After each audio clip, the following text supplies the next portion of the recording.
will probably be asking for permission from someone who has not discovered their own purpose. And here I am stuck in a career that I'm no longer fine with in the name of it pays the bills. But how many of us believe that some of our jobs don't really pay the bills? But we convince ourselves that they do pay the bills, right? How many of us wake up day after day, we go into traffic we don't like, we join Zoom meetings we don't like, we detest at this stage, in the name of, I think it pays the bills. Does it really? How many of us hate payday?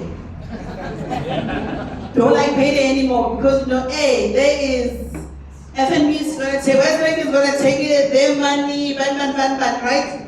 So I decided to take my power back and said, okay, maybe I'm asking the wrong people. Let me just take the risk. So entrepreneurs, we are risk takers. Oh, we are risk takers of notes.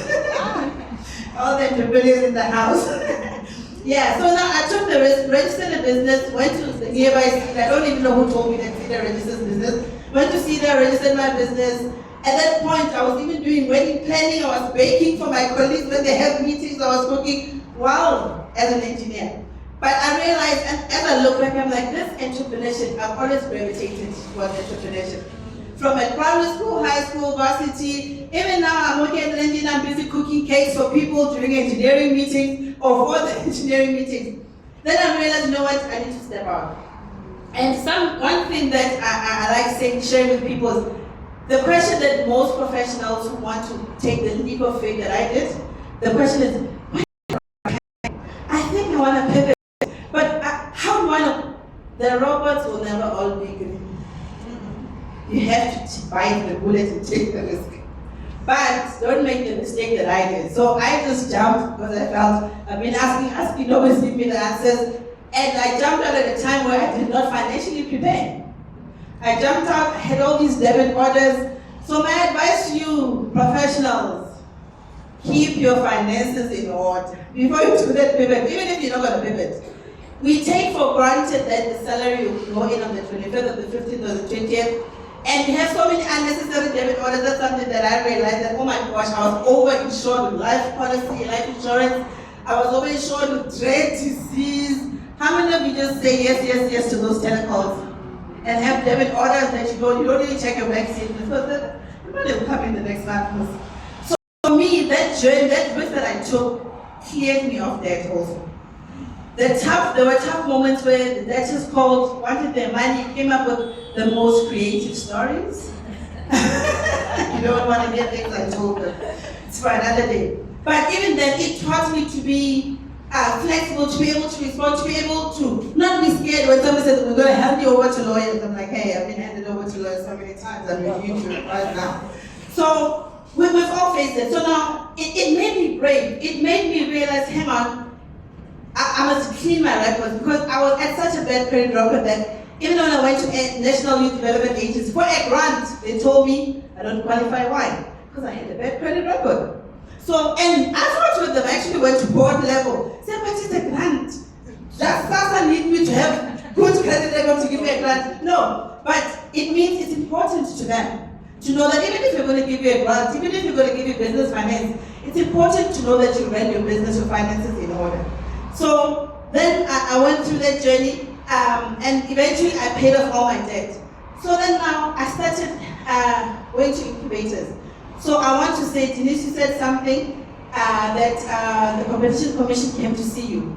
What I hear out there is that our business chamber is the best run in the country. Yes, ma'am. Not in the Eastern Cape. So we're very privileged to be in a business chamber that is the best run.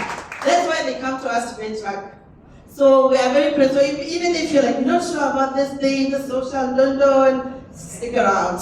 You're the best in the country, probably in the world also. So then now, I went through the journey, went through incubators. Why? Because I left as an engineer. I didn't know how to sell. I didn't know HR. I was not a financial accountant. But when we started, because I was a one-man show, you become everything by default, right?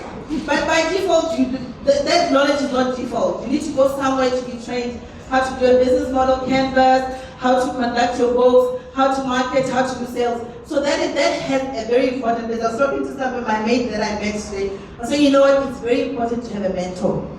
And blessedly, through this chamber, we have provided a platform where we get to be matched with mentors. We get to we get to be matched with mentees. Even then, because she was like, even right now you still have a mentor? I'm like, yes, I still have a mentor. You never, I'm sure Ashwin, you still have a mentor now, isn't it? And the seniors, where's the senior citizens in the room? You still have a mentor. Where's that senior citizen? Yeah, we all do, right? And you are never too old, you're never too clever, you're never too wealthy to not have a mentor, because there's always somebody who's walked ahead of you. And I believe that through this platform, that's what you wanted to create, right? That very chain of men. Oh, sorry, I'm now making a senior citizen. We all need mentors. So then now they taught us how to run our books. I'm still in the ED program of the chamber, even this year, from last year. So meaning you're never too old, you're never too much of a wealthy person.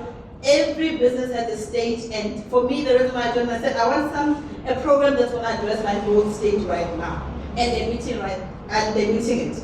So, as a person who was a career person or who is a professional but went into entrepreneurship, one of the most important skills I learned is you need to learn how to sell.